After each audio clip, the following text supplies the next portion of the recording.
joined today by Paige Graziano, who's one of 5 candidates vying for 2 slots for a 3-year term on the Pembroke School Committee. Welcome. Thank you. Thank you for having me. Thank you for being here. We're going to dive right into the questions. Sure. Okay, question number 1. How do you determine your budget priorities given the mandates that you have no control over, the state funding which has not been finalized? And for the second part of that, do you think that a decrease in enrollment should tie in with a decrease in school funding? So those are 2 very separate things to do with budgets. Okay. Starting with your budget priorities. So budget priorities would start for me with the basic educational needs, reading, writing, arithmetic type of things. Certainly, we all feel that education should be far more than that, but we have to guarantee a basic education for every single student, and that would include whatever supportive services, special education needed in order to provide that basic education. And then we're stuck with the mandates. So those are things that, unfortunately, we don't have any wiggle room in. Beyond that, that's kind of like the nuts and bolts of it. Beyond that, you have leniency. You have some space, provided you have the finances to provide that. So my goal, if there were anything left over, which would be my goal, would be to include additional classes that are enrichment, whether that be through language or hands-on classes, STEM classes, and I'd like to be able to make sure that we continue to offer a variety of those across the spectrum of student interests. So including arts and different literature options, as well as theater, etc. I think those things are all vital. Same thing with sports. If we had to make a sports reduction, it would be something that we reduced in small amounts and took from everywhere, so that no particular student was losing the aspect of school that they really loved, if that makes sense. No, it does. So the general answer to your question is the reading, writing, arithmetic, the basics of education have to be covered first. Exactly. Okay. Exactly. But if you had a small pocket of money left over, would you try to spread it out amongst the things you talked about, the sports, the arts, the music, the literature? Or would you concentrate on getting really great at one thing and maybe not be able to offer all things? Well, I think we're really lucky in Pembroke because we have some things that we really succeed at, that we're already focusing on quite well. I've had my own children, as well as students that I've hosted through the exchange program, participate in our athletic department programs, and they're amazing. The coaches are really top-notch, and the kids just really, they come together as a community, they encourage one another. It's a great program. And I've seen the same thing. Both of my younger daughters are involved with our play and vocal performance programs, and those, I think, have great parent support. They have great financial support. The teachers are excellent. With extra cash, I think I would be looking at the spots where we don't have such a good track record, or where I think we have room to grow. Such as? And I think right now, clearly, we have a need for vocational education. Okay, we'll have a separate discussion on that. Okay. Vocational ed, yeah. Beyond true vocational ed, I think it would be really wise of us to offer some practical hands-on classes to our students. Even if they're not leading to a certificate, things that allow them to get up and get moving. Not every student is built to sit and study all at once, class after class with heavy load of curriculum. And then the other thing I'd like to see grow is our options for foreign language. Okay. There's been discussion about how do we keep Latin in the curriculum, how do we offer Latin to our middle school students, and I think that those languages are really important, and it's an area that we are in some ways falling a little bit behind on. So I would like to see additional funds go to that department if possible. Languages. Okay, world languages. So what do you say to the residents who are paying taxes that say, look, Every year we see the enrollment in schools going down, and yet your budget continues to go up. Valid point from where they sit. How do you address that concern? I think that is a very real concern. Many people know that I have homeschooled my own kids. My kids have been in the public schools and then out of the public schools and then back in the public schools. Okay. I was the co-chair of a very large cooperative homeschooling group, and we see a lot of parents pulling their kids from school. Mm-hmm. And there are a lot of reasons for that. Okay. Some of which are inability to meet special needs requirements for students. Okay. Students don't have the access to the vocational type of education, the hands-on schooling. Yeah. We see a lot of issues with bullying, lack of tolerance of differences. And then a lot of families don't feel that the schools support their own beliefs, that the schools are deviating and, in fact, are teaching something other than what they would like their students to be learning. Okay. So there's a huge draw out of the school system for that reason. Can you repeat part of the question? Your concern was? It was if there's a decrease in enrollment, and you said one of the reasons where people are taking their kids out, not only is it decreasing because we have less kids coming up, but people are not having their kids stay in the school system. Exactly. In your case, with homeschooling. Pretend there was none of that, and it was just a decrease of students, or for either case. Either reason, why does the school budget continue to go up? So I think recently, the past few years since COVID, we've seen a huge increase in need for special education and assistance for students who've fallen behind. Yeah, and we'll talk about that separately also. So that's definitely one of them. Yep, special ed, yep. There's a need for students to catch up. Yep. There's more difficulty with students as far as they're just getting back into the swing of a school routine. So you have more issues with getting kids in the rhythm. Yep. And that leads to class disruptions, more learning loss, etc. Yep. So that's certainly a concern, and it's a cost for the schools. So when you need more paraprofessionals, you need more assistance. You need more money. You need more money. Okay. Yeah, does that answer your question? Yeah. No, I mean, everything goes. Every line item has gone up. Yeah, everything. Everyone is aware that gas has gone up, food budgets have gone up. For everybody. Yep, exactly. Okay, second question. The discussion of vocational schooling is not new to Pembroke. The Pathways program is a good start, but certainly not the total solution. What planning and initiatives do you think are needed right now, and why? The school committee has been working pretty diligently on this, and there's some feeling amongst the parents in town that they're not working hard enough. Okay. I'm not so sure that's the case. There are some limitations in how quickly the school committee can move, which is disappointing.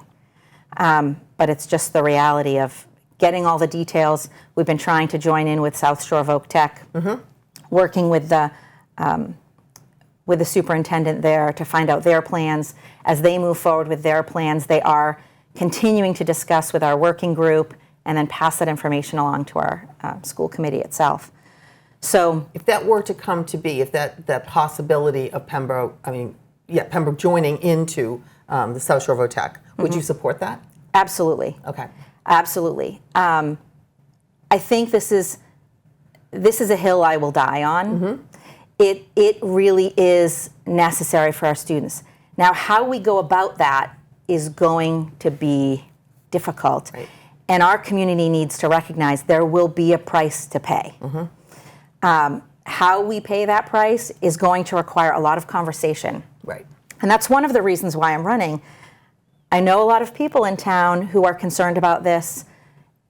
I want to improve the communication between the school committee and the people so that when we have a vote, when we have to make a decision, people feel like, well, maybe I don't like what I'm losing, but it's worth it for what I'm gaining. Okay. And I think that discussion really needs to be very open, because vocational education, it can't be on the side burner. We've got to make this move forward as promptly as we can so that we don't leave behind additional students. Okay. One of my own children came out of the public school to homeschool.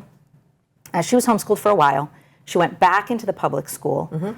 and then ended up leaving the public school because of her desire for vocational education, and she could not get in. Her brother was able to get in at Silver Lake a few years prior, but it just was not an option. Yeah. Yep. So I felt that personally. I talk with people all the time who are struggling with that, but there will be a cost. Of course. So there will be a cost. Tell me if I have this right from what I've heard, is that Social Overcheck has to expand. The expansion that they're going to do is going to cost $10 million, something to that effect. That'll be shared amongst all the towns that are going to participate. Correct. And then once you've agreed, or it has been agreed that Pembroke students can participate in this, Pembroke will have to not only have helped build it, but pay for the transportation and the tuition, if you will, of the students that are accepted into the VOTEC program. Is that correct? Yes. Okay.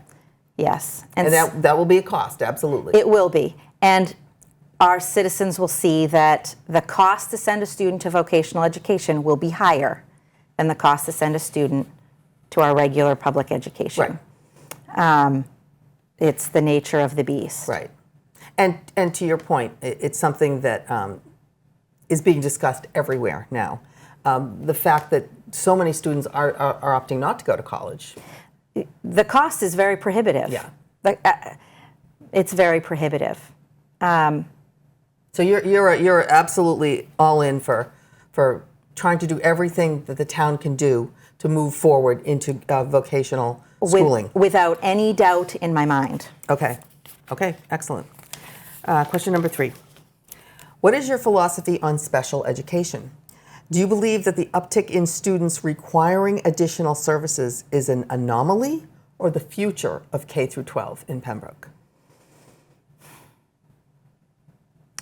I would honestly say I believe it's a little of both. Okay. I do believe that the situation with COVID unfortunately led to significant learning losses. It led to significant behavioral losses. And those things we will be paying for those things, and not just financially, for years to come, until those students really move their way through the school system. I also think in some ways it is a permanent state. And part of that, I believe, is because we've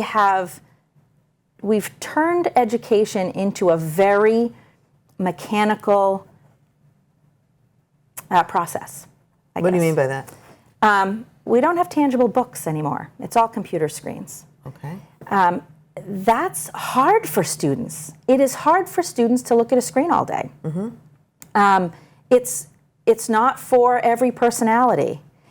And because of that, I think we are seeing kids really act out. Kids need to move around. They need to do things. They need to see things and explore things and feel things.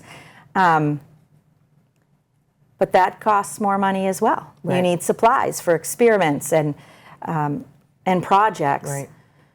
So we have to decide whether we want our education to look like a production line where we are moving kids forward from point A to point B to eventually get them to college and out of college to a job, or whether we can find a way to make schooling more individual and give our students a little bit more freedom.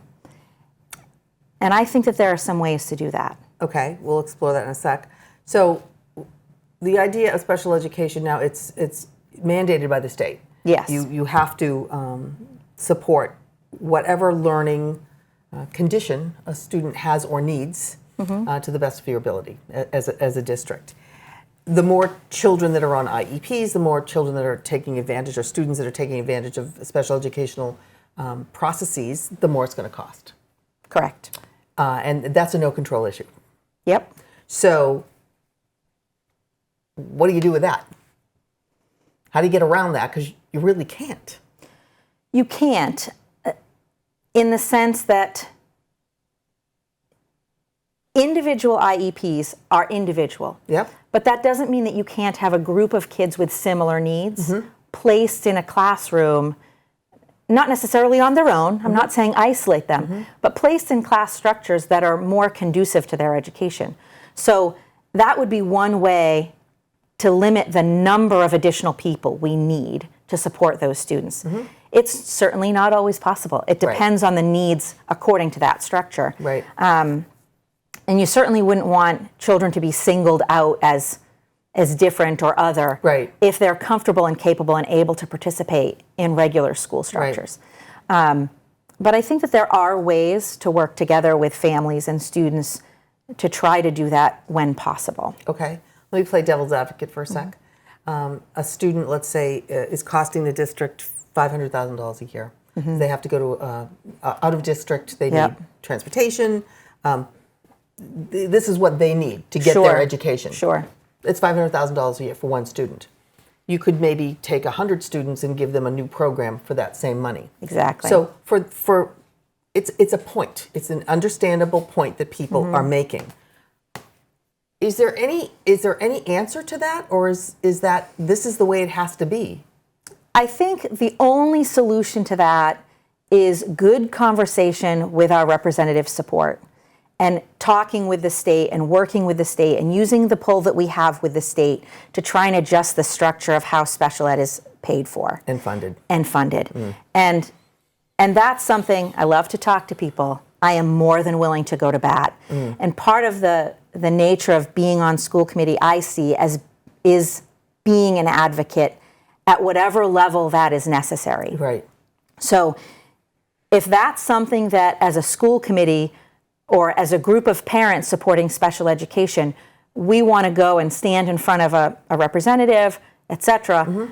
I am all for that, and I am happy to be that voice because it is difficult. One of the things that we've talked about at school committee meetings is we have a set aside, and I forget the exact term for it, for special education needs, because we could have a student move in to our town tomorrow who has a huge financial need, and it's not in our budget. Right. So we have these set-asides to help buffer some of those changes. Yep. But we could have 5 students of that nature come in the next week, and that's a huge draw for us. That's completely unexpected and can't be planned for. So I think there are a lot of things that need to be done at a state level that I would like to see our school committee continuing to advocate for, and really gathering with other school committees, with family members, to really change the way some of these things come down. Hopefully that would be helpful. Okay. Fourth question. There are often, very often, 2 different sides to subject matters that come before the school committee. An example, in January, there was a public meeting that was held in the high school in regards to political and social advocacy. Yes. How it's done now, how it might be changed. Did you attend that? What did you think of it? What is your opinion on that subject overall? I did attend. I believe that it is very important for classrooms to remain, or to become, if they are not, spaces where all viewpoints can be expressed. Certainly, you and I could both say some of these viewpoints are ludicrous. Whatever the topic, whatever the side is, it's common that people will feel one idea is completely out of the range of normal human behavior or thought processes. But I think it's really important that those views be expressed, in part because the interplay of other students with a teacher acting as a mediator can help to draw out the ideas of the student who's a little other, has a differing viewpoint. That gives the group, the mass thought, a different perspective, but it also gives that individual a different perspective. The teacher has to act as an independent moderator of thought and ideas. And so the meeting in January, what disappointed me about it was that a lot of people took it as a means by which to silence students. I didn't view it that way at all. I saw it as a way of trying to encourage a neutral classroom. If I'm a student in a classroom who has a belief that's maybe a little different, we live in a state that's primarily Democratic. But let's say I'm a pretty right-leaning person, and my teacher has put up things that are more Democratic-leaning, and I'm asked to write a report on something, I might be hesitant to give my true input because I'm worried, is this teacher going to think I'm crazy? Is it the teachers, though, is it the teachers that are putting things up in classrooms that fostered this potential change in policy, or is it anybody, with students, groups, anybody putting something up in classrooms? My understanding of the whole issue was that it was the teachers, that we were trying to make sure that teachers were not taking a really overt stance on any particular topic. That's how I would interpret it. I saw this as a means by which students would have more opportunity to speak and hear more varied opinions. And I think that's really, really important. Right. Especially when a teacher has the ability to create references, to give you somewhat subjective grades on your writing assignments, etc. That's how I viewed it. Yeah. That doesn't seem to be how most people viewed it. Yeah. And I certainly won't say that I agreed with the policy draft as it was written. But I do agree with the spirit of the draft that neutrality in the schools by the administrators is really important. And you're right, because I've asked a lot of people of what they took away from that meeting, and there's a whole bunch of different opinions on what it was all about. Yeah, most definitely. Which is like we all watch the same meeting, but that just shows you that there's different perspectives for everything. And it came down to the final vote was there will be no vote, there will be no change in the. There is an existing policy, and it will stay the way it is. And did you think that was an adequate way to end that?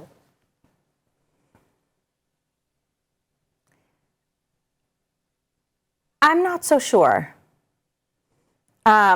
Unfortunately, I think that closure didn't really provide any closure. Okay. It left a lot of people angry and not really understanding the purpose of the meeting. Okay. I think it left it so that many people feel that it was an effort to squelch a particular viewpoint. Okay.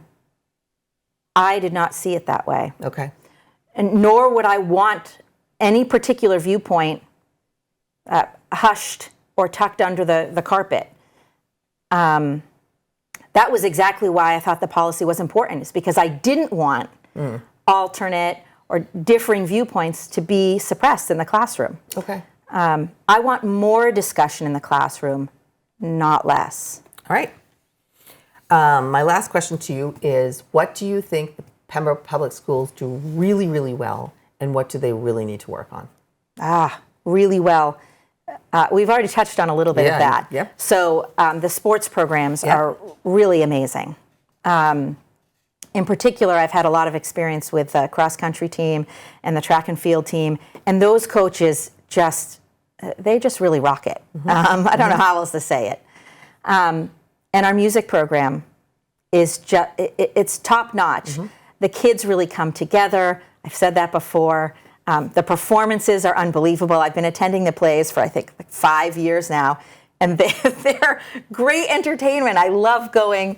I'd rather do that than go to a regular old movie or go out to dinner. It's just so much fun. I think those are great spots. I know I mentioned that I think we need more foreign language. Yeah. I do believe that, but I also have been very impressed by the foreign language instructors that we have. When I speak with the teachers in the school at my students' conferences and such, I have been completely impressed by the teachers in the foreign language department in particular. I'd like to see them have more support. Okay. I think those are probably the big ones. Okay. Yeah. Sounds good. Okay. So you're going to now get 2 minutes to tell constituents out there why they should vote for you for school committee. Okay. Thank you so much. Yep. Thank you for inviting me here to speak with you tonight. It's been my honor to get to know many families in Pembroke, whether it be through my farm, 4-H, Scouts, church, exchange programs, and my work here in town as a veterinarian over the past 23 years. As you consider who to entrust with your vote, I would ask that you consider the practical understanding that each candidate will bring to the table.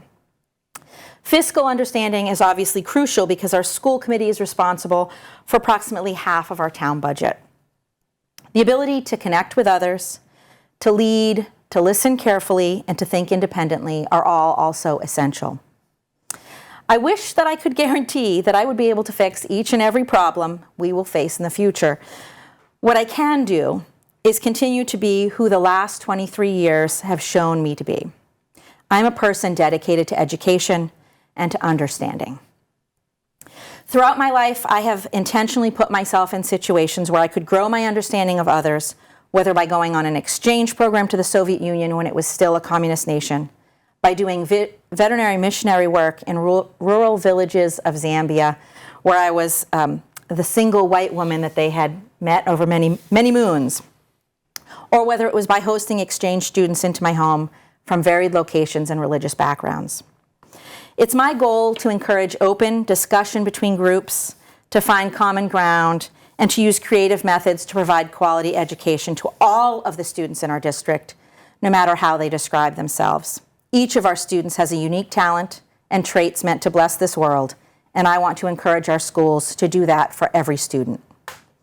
I am for vocational education, and I will fight doggedly to ensure that our students have that access. Thank you.